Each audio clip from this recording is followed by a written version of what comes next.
Assalamualaikum warahmatullahi wabarakatuh. Saya Binda Permatasari dari kelas BKI 3B. Di sini saya akan menjawab pertanyaan UTS dan UAS dari mata kuliah Model-model konseling dengan dosen pengampu Bapak Muhammad Ilyas. Pertanyaan pertama yaitu jelaskan teknik yang dilakukan dalam pendekatan psikoanalisis. Nah, teknik pendekatan psikoanalisis ini terbagi menjadi 5 teknik. Yang pertama itu yaitu ada yang namanya asosiasi bebas. Asosiasi bebas ini mengupayakan klien untuk menjernihkan alam pikirannya dari pengalaman dan pemikiran sehari-hari sekarang, sehingga klien mudah mengungkapkan pengalaman masa lalunya. Klien di sini diminta mengutarakan apa saja yang terlintas dalam pikirannya. Nah, tujuan dari teknik ini adalah agar klien mengungkapkan pengalaman masa lalunya dengan menghentikan emosi-emosi yang berhubungan dengan pengalaman dari traumatik di masa lalunya. Yang kedua itu ada yang namanya analisis mimpi.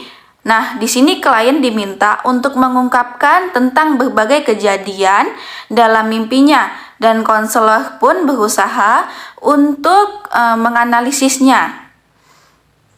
Nah, teknik ini digunakan untuk melihat masalah-masalah yang belum terpecahkan dari si klien.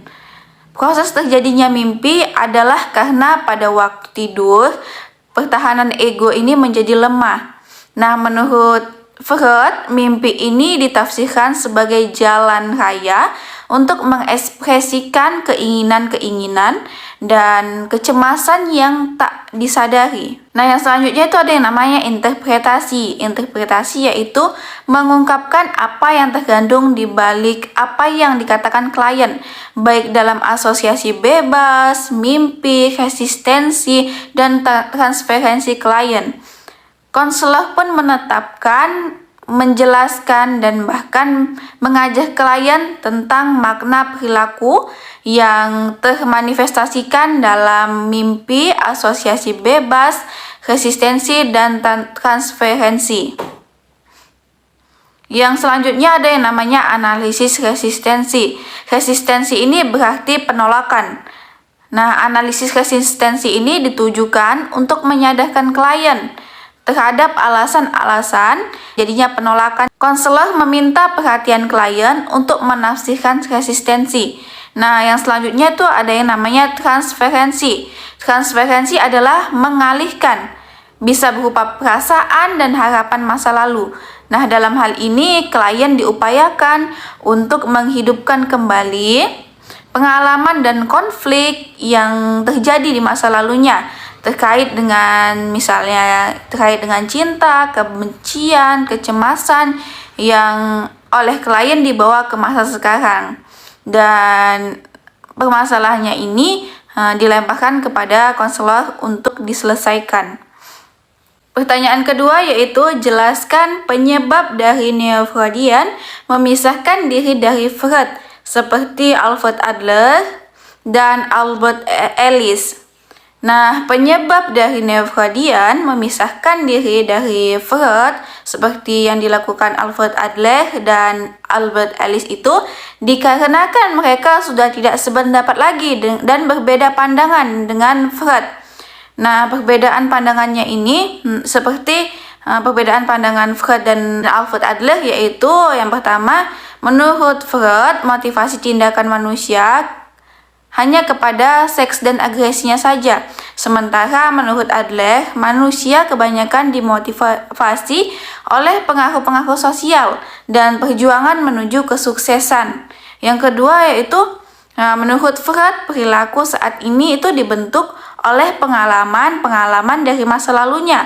Sementara menurut Adler, perilaku saat ini itu dibentuk oleh pandangan manusia mengenai masa depannya. Nah, banyak lagi pertentangan yang terjadi antara Alfred dengan Adler sehingga Adler memisahkan diri dari neo-Freudian. Yang kedua yaitu perbedaan pandangan Freud dengan Albert Ellis. Dalam pandangan Freud, pengalaman masa lalu adalah penyebab gangguan emosional individu. Sementara menurut Albert Ellis, gangguan emosional karena pikiran irasional individu dalam menyikapi pengalaman yang telah dilaluinya. Nah, mungkin masih banyak lagi perbedaan-perbedaan dari neo-Freudian sehingga mereka itu memisahkan diri dari Freud dan membuat eksperimen-eksperimen terbarunya. Pertanyaan nomor 3. Jelaskan eksperimen Pavlov tentang classical conditioning, kemudian dikaitkan dengan model konseling behavior therapy. Nah, eksperimen Pavlov ini tentang classical conditioning, yaitu Pavlov melatih anjingnya untuk mengeluarkan air liur ketika ia mendengarkan suara bel. Eksperimen pertama, Pavlov memberikan makanan kepada anjing dan Pavlov melihat anjing tersebut mengeluarkan air liur, atau bisa dikatakan ada respon dari anjing tersebut. Nah, eksperimen kedua, Pavlov mendengarkan suara bel dan anjing tersebut tidak mengeluarkan air liur, atau bisa dikatakan tidak ada respon dari anjing. Nah, eksperimen ketiga yaitu Pavlov mendengarkan bel sebagai tanda ia akan memberikan makanan, dan saat makanan datang anjing tersebut mengeluarkan air liurnya, atau bisa dikatakan adanya respon dari seekor anjing ini. Nah, eksperimen yang keempat, Pavlov hanya mendengarkan suara bel tanpa membawa makanan dan anjing tersebut mengeluarkan air liurnya, atau ada respon dari anjing ini. Nah, jadi Pavlov ini mengkondisikan dengan hanya mendengarkan suara bel saja, anjing itu bisa mengeluarkan air liur karena ia sudah terbiasa mendengarkan bunyi bel yang menandakan dia akan dikasih makanan. Hingga kalaupun seekor anjing itu tidak dikasih makanan tetapi dibunyikan bel, maka air liurnya itu tetap keluar. Nah, Pavlov pun berpandangan bahwa anjing saja bisa menciptakan refleks baru dengan cara mendatangkan stimulus. Nah, itu pun bisa terjadi pada manusia. Nah, makanya hal ini dikaitkan dengan model konseling behavior therapy yang beranggapan bahwa memang manusia bukanlah hasil dari dorongan-dorongan tidak sadar, melainkan merupakan hasil dari belajar, sehingga ia dapat diubah dengan proses interaksi antara stimulus dan respon yang berbentuk tingkah laku yang dapat diamati dan diukur. Pertanyaan nomor 4. Jelaskan konsep dasar dari model konseling rasional emotif terapi. Albert Ellis mengatakan beberapa konsep dasar mengenai model konseling rasional emotif terapi yang dapat dikategorikan antara lain, yang pertama, pikiran, perasaan, dan tingkah laku berinteraksi secara berkesinambungan, saling mempengaruhi satu sama lain. Yang kedua, gangguan emosional disebabkan oleh faktor biologi dan lingkungan. Yang ketiga, manusia dipengaruhi oleh orang lain dan lingkungan sekitar. Yang keempat, manusia menyakiti diri sendiri secara kognitif, emosional, dan tingkah laku. Individu sering berpikir yang menyakiti diri sendiri dan orang lain. Yang kelima, ketika hal yang tidak menyenangkan terjadi, individu cenderung menciptakan keyakinan yang irasional tentang kejadian itu. Nah, keyakinan irasional ini menjadi penyebab gangguan kepribadian terhadap individu. Yang keenam, sebagian besar manusia memiliki kecenderungan yang besar untuk membuat dan mempertahankan gangguan emosionalnya. Yang ketujuh, ketika individu bertingkah laku yang menyakitkan diri sendiri, atau bisa dikatakan self-defeating behavior. Selanjutnya, pertanyaan nomor 5. Jelaskan perbedaan model konseling Chart-Rogers dengan model konseling Tracht and Factor jika ditinjau dari hubungan antara konselor dan klien.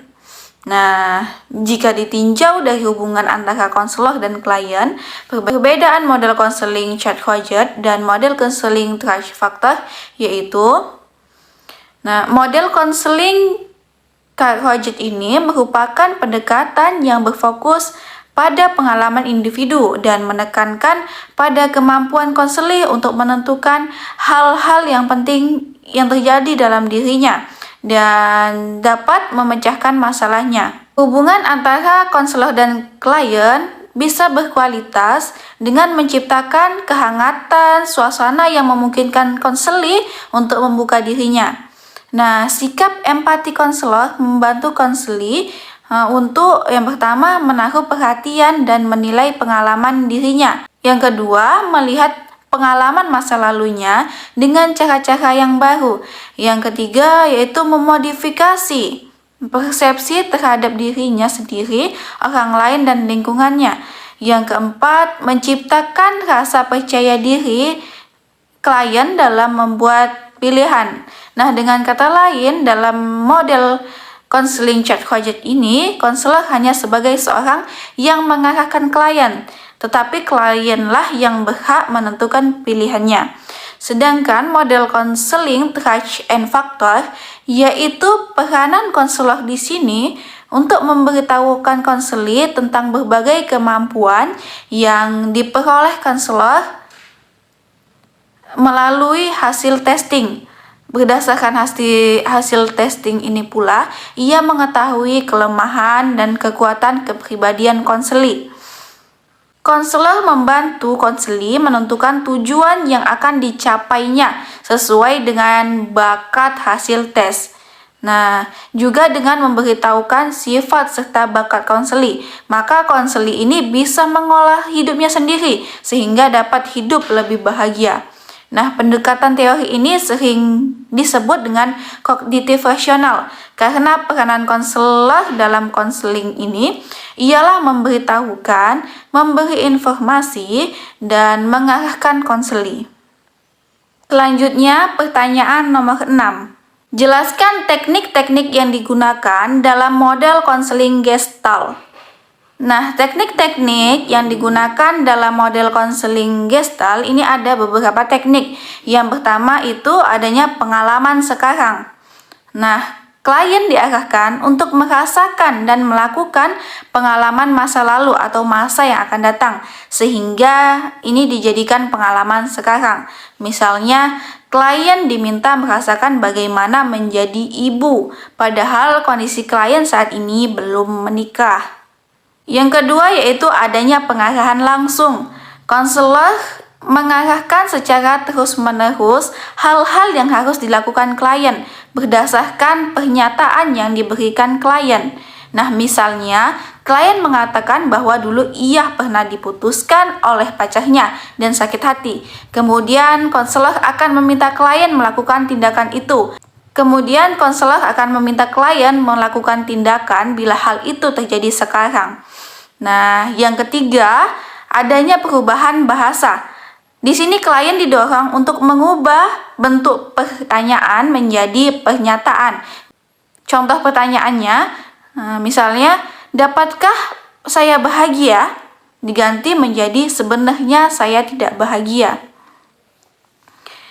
Yang keempat, itu ada teknik kursi kosong. Nah, di sini klien diarahkan untuk berbicara dengan orang lain yang dibayangkan sedang duduk di kursi kosong yang ada di samping atau di depan klien.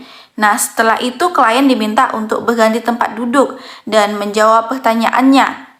Seolah-olah sebelumnya klien adalah orang lain tersebut. Nah, tugas konselor di sini adalah mengarahkan pembicaraan dan menentukan kapan klien harus berganti tempat duduk.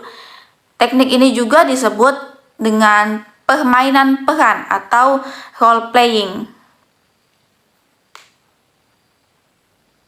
Yang kelima yaitu berbicara dengan bagian dari dirinya. Nah, teknik ini adalah variasi dari teknik kursi kosong. Intinya adalah klien melangsungkan percakapan di antara bagian-bagian yang ada dalam dirinya yang sedang menimbulkan konflik. Misalnya percakapan antara top dog yang suka menuntut dengan underdog yang penurut. Nah, top dog di sini adalah kekuatan yang mengharuskan untuk menuntut dan mengancamnya. Sedangkan underdog yaitu keadaan defensif, membela diri, tidak berdaya, lemah, dan ingin dimaklumi. Selanjutnya pertanyaan nomor 7, yaitu jelaskan 3 aspek atau 3 dimensi yang saling berkaitan dalam membentuk sifat manusia jika ditinjau dari model konseling logoterapi. Nah, model konseling logoterapi memandang sifat manusia sebagai totalitas yang terdiri dari 3 dimensi, yaitu dimensi fisik, dimensi psikis, dan dimensi spiritual. Nah, untuk memahami diri dan kesehatan, kita harus memperhitungkan ketiganya. Selama ini, dari teori-teori sebelumnya, dimensi spiritual ini diserahkan pada agama. Dan pada gilirannya, agama tidak diajak bicara untuk urusan fisik dan psikologis. Nah, di kedokteran pun termasuk psikologi telah mengabaikan dimensi spiritual sebagai sumber kesehatan dan kebahagiaan. Frankl menyebutkan dimensi spiritual sebagai noise yang mengandung semua sifat khas manusia, seperti keinginan kita untuk memberi makna, orientasi tujuan kita, kreativitas kita, imajinasi kita, intuisi kita, keimanan kita, visi kita akan menjadi apa, kemampuan kita untuk mencintai di luar kecintaan yang fisik, kemampuan mendengarkan hati nurani kita di luar kendali super ego, dan selera humor kita. Dalam dunia spiritual, kita tidak dipandu, kita adalah pemandu. Tugas seorang logoterapi adalah menyadarkan akan perbendaharaan kesehatan spiritual ini.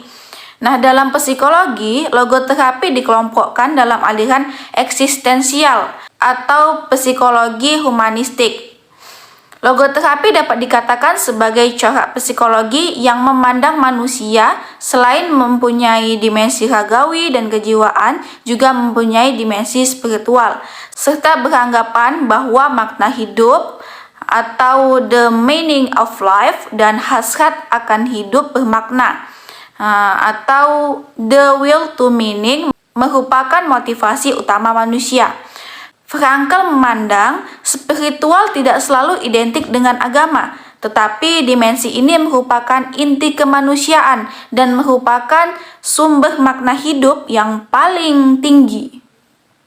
Selanjutnya pertanyaan nomor 8. Jelaskan kembali apa yang Anda pahami tentang tugas makalah yang dipresentasikan. Nah, tugas makalah saya mengenai model konseling terapi Adlerian. Nah, Alfred Adler adalah pencetus konseling Adlerian ini bersama para pengikutnya berdasarkan teori psikologi individual Adler.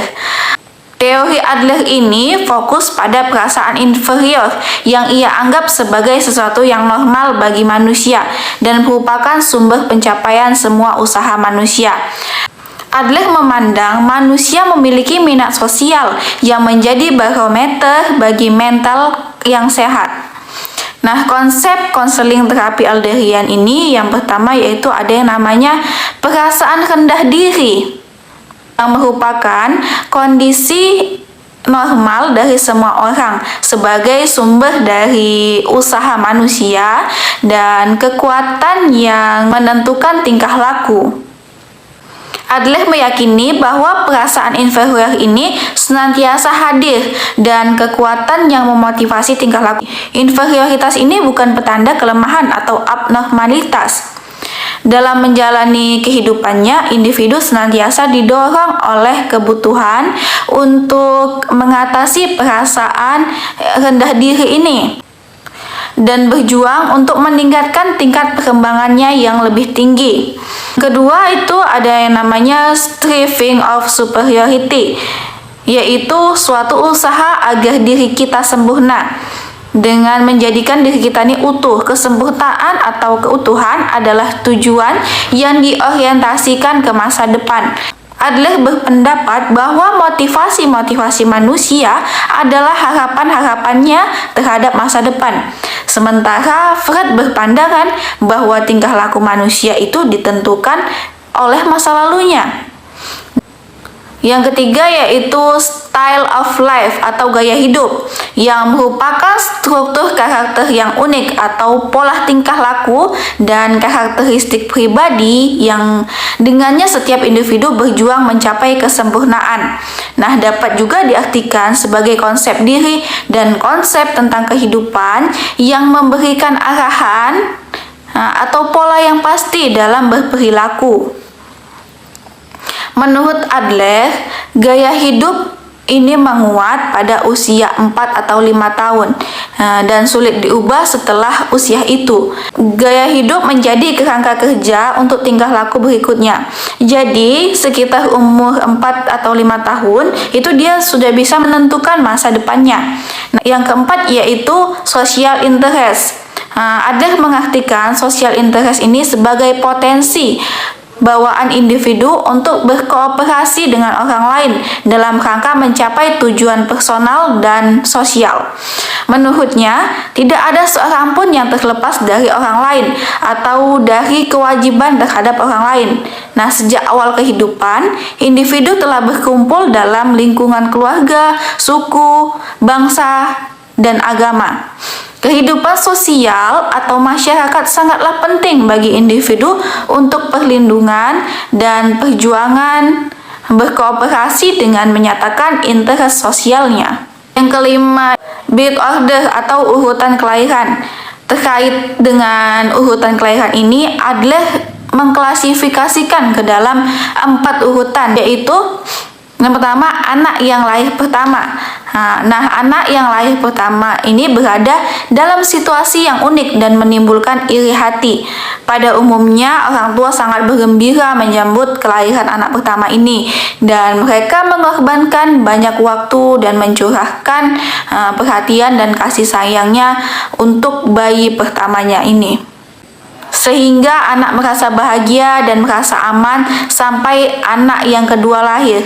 Adler meyakini bahwa anak yang lahir pertama akan merasa syok dengan terjadinya perubahan status dalam keluarga setelah kelahiran anak kedua. Kondisi ini mengembangkan sikap dan perilaku yang kurang baik pada diri anak. Yang kedua, anak yang lahir kedua. Anak ini adalah yang menyebabkan perubahan secara tiba-tiba dalam kehidupan anak pertama. Dia juga berada dalam situasi yang unik. Dia tidak pernah mengalami posisi yang penuh seperti yang dialami anak pertama. Apabila lahir kembali anak berikutnya, anak kedua tidak akan merasa terebut tahtanya seperti yang dirasakan oleh anak pertama. Yang ketiga itu ada yang namanya anak bungsu. Anak bungsu ini tidak mengalami syok karena terganggu kedudukannya. Bahkan dia sering menjadi anak kesayangan keluarga. Anak bungsu ini cenderung tergantung dan lemah daya juangnya karena dia terkadang sering dimanja. Yang terakhir yaitu anak tunggal. Anak tunggal ini tidak pernah kehilangan posisi kedudukan dan kekuasaannya, dan dia pun menjadi pusat perhatian orang tuanya. Dia mengalami kematangan yang lebih cepat dalam mewujudkan sikap dan perilaku orang dewasa, namun akan mudah mengalami kesulitan apabila dia di luar rumah, seperti di sekolah, karena dia tidak lagi menjadi pusat perhatian dan tidak memiliki pengalaman untuk berkompetensi dengan orang lain. Selanjutnya ada teknik konseling terapi Adlerian. Fase pertama adalah menjalin hubungan dengan persamaan sosial, di mana konseli punya penghargaan yang sejajar, hak yang sama, dan tanggung jawab yang sama. Di sini konselor bertindak sebagai orang tua yang baik, menerima konseli tanpa syarat, bersama konseli mengembangkan semangat, saling memahami siapa dirinya, dan mendorong konseli dengan menunjukkan kekuatan dan kemampuannya. Percaya bahwa si konseli ini bisa membuat perubahan jika ia memang menginginkannya. Konseli dan konselor perlu memastikan bahwa mereka punya tujuan yang sama dalam konseling itu. Fase kedua yaitu assessment. Memahami konseli sesegera mungkin dimulai begitu konseli masuk ke dalam ruangan konselor. Nah, terapi Adler memiliki keahlian mengumpulkan informasi tentang diri konseli dengan mengamati cara konseli tersebut ketika konseli memasuki ruangan, bagaimana konseli duduk, bagaimana konseli berbicara dan berperilaku saat sesi konsultasi. Nah, pertanyaan pun langsung diajukan oleh konselor, tidak hanya bertanya mengapa konselor datang kepada konseli, namun juga bertanya tentang dirinya secara umum. Banyak hal yang bisa dipelajari tentang seorang konseli, dari apa yang konseli ceritakan dan yang tidak ingin dia ceritakan, serta dari isi jawaban yang diberikan oleh konseli. Konseli juga nanti akan diminta untuk menceritakan beberapa kenangan masa kecilnya. Fase yang ketiga yaitu encouraging self-understanding and insight, yaitu terapi Alderian menjelaskan pemikirannya sebagai sarana untuk meningkatkan pemahaman diri dan wawasan. Alderian menganggap wawasan sebagai bentuk khusus dari sadar yang memfasilitasi pemahaman yang bermakna dalam hubungan terapeutik dan bertindak sebagai dasar untuk perubahan. Nah, wawasan adalah alat untuk mencapai tujuan. Fase keempat yaitu fase reorientasi dan reedukasi dimulai. Dan inilah saatnya ketika konseli harus bekerja keras. Konselor akan membimbing dan mendorong konseli menemukan caranya untuk berubah. Konselor akan mendorong dengan menunjukkan kekuatan konseli dan dengan percaya bahwa konseli akan menemukan cara untuk terus melangkah. Tugas yang bisa dilakukan konselor bersama konseli yaitu menantang logika pribadi konseli dan menghancurkan hambatan-hambatan yang dimiliki konseli dalam kehidupannya. Nah, mungkin hanya ini yang bisa saya jawab dari pertanyaan UTS dan UAS mata kuliah model-model konseling. Kurang dan lebihnya saya mohon maaf. Saya akhiri, wabillahi taufik wal hidayah. Wassalamualaikum warahmatullahi wabarakatuh.